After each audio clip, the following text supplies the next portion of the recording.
اس programme کے اخراجات جو اسمر منسٹریز کے دوست اور پارٹنرز ادا کرتے ہیں۔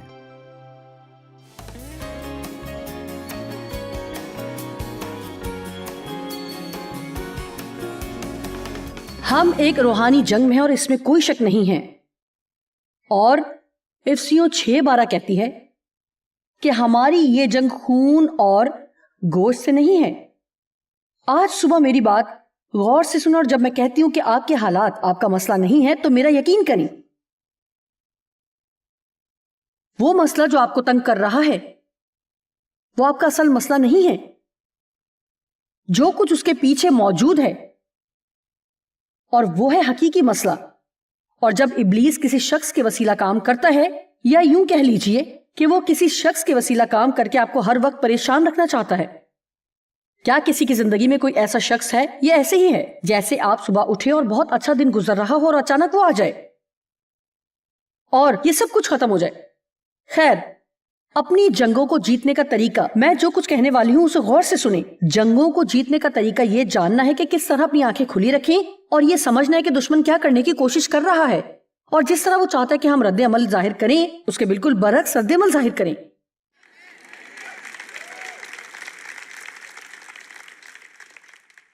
آپ جانتے ہیں کہ اگر ہم دشمن کو خود پر اختیار رکھنے کی اجازت نہ دیں تو ہم لوگوں کے لیے اچھی گواہی بن سکتے ہیں۔ آپ جانتے ہیں ہماری شادی کے شروع کے دنوں میں دشمن نے مجھے استعمال کرنے کی کوشش کی کہ ڈیو کو ناخوش کرے، کیونکہ میں خود ناخوش تھی، اور جب کوئی شخص ناخوش ہوتا ہے تو ابلیس بڑی آسانی سے اس شخص کے ذریعے کام کر سکتا ہے تاکہ دوسرے لوگوں کو بھی ناخوش کر سکے۔ لیکن ڈیو نے مجھے ایسا کرنے میں ناکام کر دیا۔ میں جو کچھ بھی کرتی وہ خوش رہتے، وہ خوش ہی رہے، اور ایک عرصے تک یہ بات مجھے آگ بگولا کرنے کے لیے کافی تھی۔ یاد رکھیں میں نے کہا ایک عرصے تک، لیکن کچھ عرصے کے بعد اسی بات نے مجھے متاثر کرنا شروع کر دیا، اور مجھے یہ احساس ہونا شروع ہو گیا کہ نہ صرف یہ کہ میرے پاس ایسی خوشی نہیں ہے، بلکہ میں نے کسی اور کو بھی اس طرح کا خوش نہیں دیکھا، کیونکہ میں ایک ایسے گھر میں پلی بڑی جو فساد سے بھرا ہوا تھا۔ ہر کوئی جذباتی انداز میں دوسرے کے جذباتی حملوں پر رد عمل ظاہر کرتا تھا، لیکن یہاں ایک شخص تھا جو بہت دھیما اور خاموش تھا۔ آپ جانتے ہیں کہ جو مجھ سے کہتا تھا میں تم سے محبت کرنا چاہتا ہوں، لیکن اگر تم اسے قبول نہیں کرو گی، تم اسے نہیں سمجھو گی تو پھر کچھ نہیں ہو سکتا۔ مجھے یاد ہے جب انہوں نے مجھ سے کہا کیا تم جانتی ہو کہ میں نے تمہیں خوش رکھنے کی کوشش کی ہے، لیکن تم ڈٹی ہوئی ہو کہ تم نے کبھی خوش نہیں ہونا، اور اب میں تمہیں خوش رکھنے کی مزید کوشش نہیں کروں گا۔ لیکن میں اپنی زندگی سے ضرور لطف اندوز ہوں گا۔ لہٰذا اب ہماری زندگی میں موجود کچھ رشتوں میں کیا ہوتا ہے، سنیے مجھے یہ بات کہنے دیں، اگر آج کے دن آپ یہ فیصلہ کر لیتے ہیں کہ میں اس شخص کے لیے دعا کروں گی، میں اس شخص پر خدا کی محبت ظاہر کروں گی، میں ابلیس کو اجازت نہیں دوں گی کہ ان کے ذریعے میری وہ خوشی چرا لے جائے جو مجھے دینے کے لیے یسوع نے جان دی۔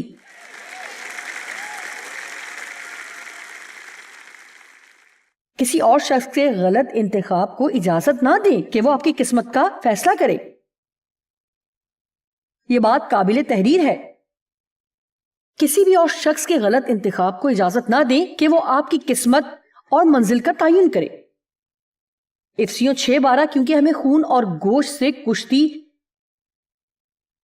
نہیں کرنا ہے۔ اس بات کو سمجھیں، ہم خون اور گوشت یعنی محض جسمانی مخالفین سے کشتی نہیں لڑ رہے ہیں، بلکہ حکومت والوں اور اختیار والوں اور اس دنیا کی تاریکی کے حاکموں جو کہ حاکم روحیں ہیں، اور شرارت کی ان روحانی فوجوں سے جو آسمانی مافوق الفطرت مقاموں میں ہیں۔ اس سے زیادہ صاف اور واضح بات کیا ہو سکتی ہے؟ ہمارا مقابلہ شرارت کی روحانی فوجوں سے ہے، اور میں جانتی ہوں کہ جب آپ بدرواہ کے بارے میں بات شروع کریں تو آپ جانتے ہیں کہ ہمارے اندر ایک حصہ ہے جو ایسے ہو جاتا ہے، کیا ہمیں آج اس بارے میں بات کرنی چاہیے؟ خیر، کسی کو تو اس کے بارے میں بات کرنی چاہیے۔ میری زندگی کے زیادہ تر حصے میں، زیادہ تر حصے نہیں کہنا چاہیے کیونکہ اس کو گزرے ہوئے بھی بہت لمبا عرصہ ہو چکا ہے، لیکن میرا مطلب ہے کہ اس وقت تک جب میں تقریباً 40 برس کی تھی، میں ہر ہفتے چرچ جاتی، اور تب تک بھی ابلیس کے بارے میں نے کبھی بھی کوئی اچھا پیغام نہیں سنا تھا۔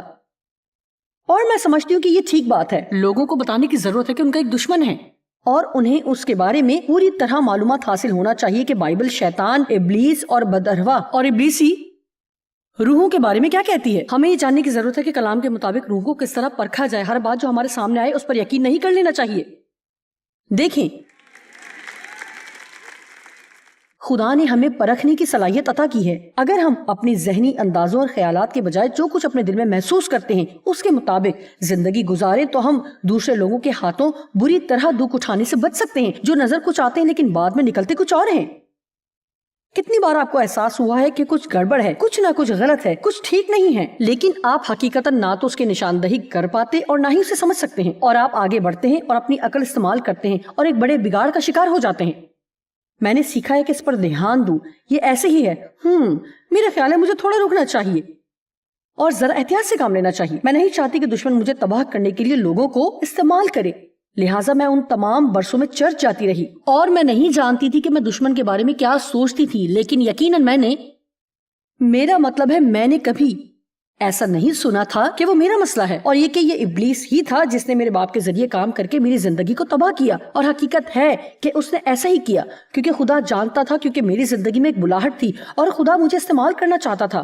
لہٰذا جس لمحے سے میں نے اپنی چھوٹی چھوٹی آنکھیں اس دنیا میں کھولی، مجھے تباہ کرنے کے لیے ابلیس وہاں موجود تھا. میرے نام کا پہلا حصہ جوائس نہیں ہے بلکہ پاولین ہے، اور پاولین جوائس کا مطلب ہے شادمان روح کے ساتھ ایک چھوٹا مناد.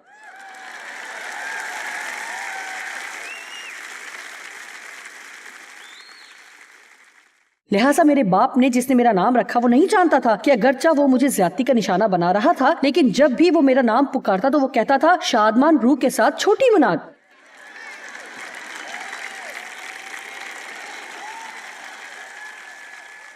اور آپ جانتے ہیں کہ میری بہترین گواہی کیا ہے؟ یہ کہ میں ابھی بھی یہاں موجود ہوں.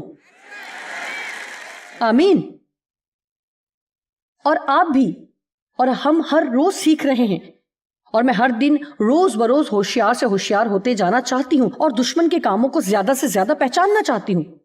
میں نہیں جانتی تھی کہ دشمن میرے باپ کے ذریعے کام کر رہا ہے، لہٰذا میں دشمن کے ہاتھوں میں کھیل رہی تھی. میرے باپ نے مجھے دکھ دیا اور میں نے ساری زندگی اس سے نفرت رکھتے ہوئے گزاری. مجھے چاہیے تھا کہ دشمن سے نفرت کرتی اور سیکھ تھی کہ اسے اپنے باپ سے کیسے دور ہٹاتی، لیکن میں اپنے باپ سے نفرت کر کے اور جو کچھ انہوں نے میرے ساتھ کیا نہ ہی اس کے لیے تلخ ہو کر اور سب مردوں کو مورد الزام ٹھہرا کر اسے دور نہیں دھکیل سکتی تھی.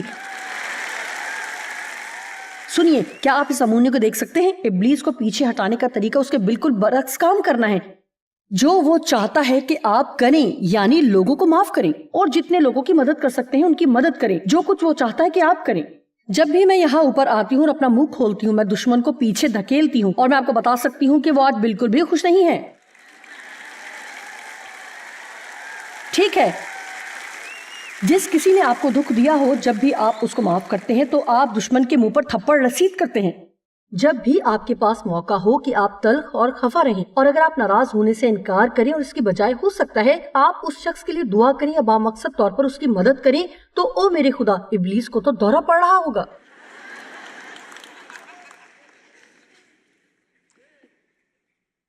یسوع نے شیطان کو جھڑکا، انسانوں کو نہیں. متی 16:21. اس وقت سے یسوع اپنے شاگردوں پر ظاہر کرنے لگا کہ اسے ضرور ہے کہ یروشلم کو جائے اور بزرگوں اور سردار کاہنوں اور فقیہوں کی طرف سے بہت دکھ اٹھائے اور قتل کیا جائے اور تیسرے دن مردوں میں سے جی اٹھے. لہٰذا یسوع اپنے شاگردوں کو تفصیل سے بتانے کی کوشش کر رہا ہے کہ کیا ہونے والا ہے اور کیا ہوگا. اور پترس یسوع کو الگ لے جا کر دوسروں سے ہٹ کر بات کرتا ہے. اور لکھا ہے وہ اسے ملامت کرنے لگا، یعنی جھڑکنے لگا، سختی سے منع کرنے لگا. ذرا سوچیں کہ یہ سب کرنے کے لیے کس قدر غرور اور بے وقوفی درکار ہوگی. لیکن دیکھیں، اگرچہ پترس یسوع سے محبت کرتا ہے اور اگرچہ وہ ایک عظیم مرد خدا بننے کو تھا، لیکن اس میں ایک کمزوری تھی اور دشمن اس کمزوری کو اپنے لیے استعمال کرنے میں کامیاب ہوا. اور اس کی کمزوری تھی غرور اور خوف. جیسا کہ آپ دیکھتے ہیں کہ بائبل میں دوسرے واقعے میں وہ خوف کی وجہ سے مسیح کا انکار کر دیتا ہے. خیر، میں نہیں جانتی کہ اس وقت پترس کے ذہن میں کیا چل رہا تھا، لیکن مجھے محسوس ہوتا ہے کہ شاید اس میں ایک وجہ یہ بھی تھی کہ اگر یسوع دکھ اٹھائے گا اور ہم اس کے ساتھ ہیں تو اس کا مطلب ہے کہ ہم بھی خطرے میں ہیں. بہرحال وہ جو بھی سوچ رہا تھا لیکن وہ یقیناً چیزوں کو ٹھیک طور پر نہیں دیکھ رہا تھا. لہٰذا اس نے کہا نہیں نہیں نہیں نہیں, یہ ٹھیک نہیں ہے, ایسا نہیں ہونا چاہیے. اگر یسوع پطرس کی بات مان لیتا تو کیا ہوتا؟ آپ میں سے کتنے لوگوں نے ایسی باتیں سنی؟ ہو سکتا ہے کہ یہ باتیں آپ کی منزل تک نہ پہنچنے کا سبب بنی ہوں.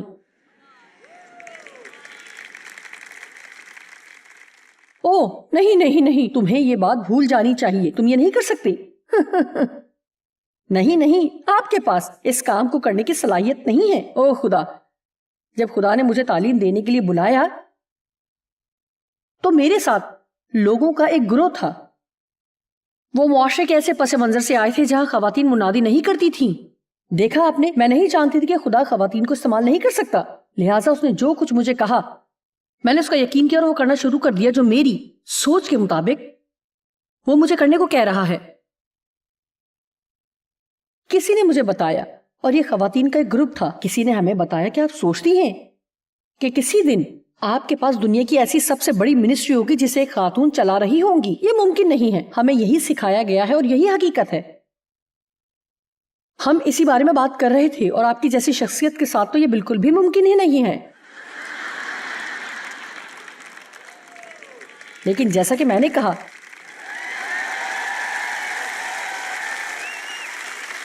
میں ابھی بھی یہاں ہوں.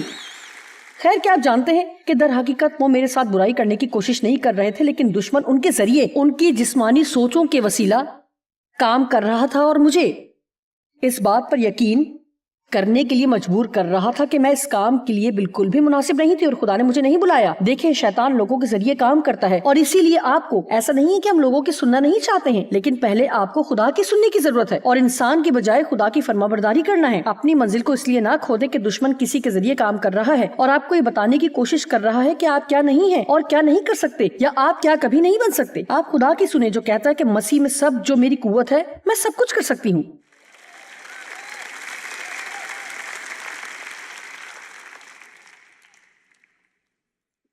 اور خدا نے ساؤل سے کہا کہ جب تجھ پر مسا آئے گا تو ایک نیا شخص بن جائے گا.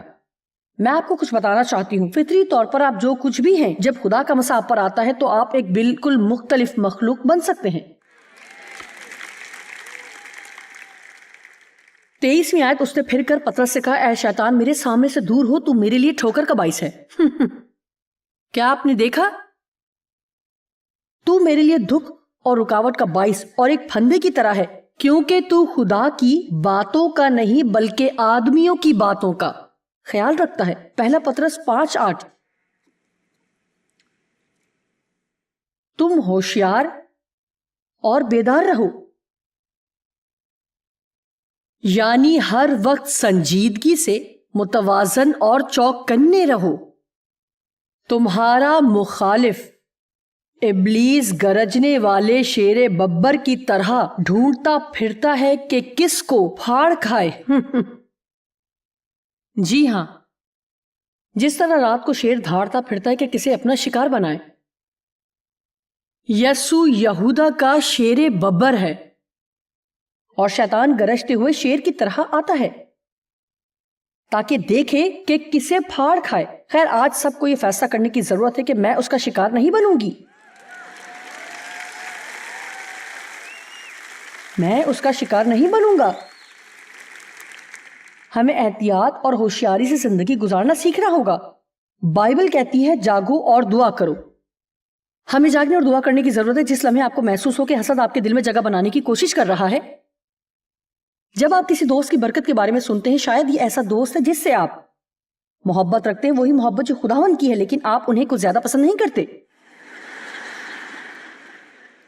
اور آپ کا کوئی ایسا دوست جس سے کچھ ایسا مل گیا ہے جس کے لیے آپ عرصے سے انتظار کر رہے تھے اور آپ کو وہ چیز ابھی تک نہیں ملی, اور آپ اپنے اندر اس حسد کو سر اٹھاتے ہوئے محسوس کر سکتے ہیں, اور ایک طرح کا رنجیدہ رویہ میرے اندر پیدا ہو رہا ہے. آپ جانتے ہیں کہ اگر اسی وقت آپ ہوشیار ہو جائیں اور کہیں نہیں, شیطان تو میرے رویے کو نہیں بگاڑ سکتا, میں ان کے لیے خوش ہوں, اور اے خداوند میں تیرا شکر کرتی ہوں کہ تو نے انہیں برکت دی. ہمیں اس کے خلاف اٹھ کھڑا ہونا ہے. ہمیں اس طرح کی باتوں کو واقع ہونے نہیں دینا.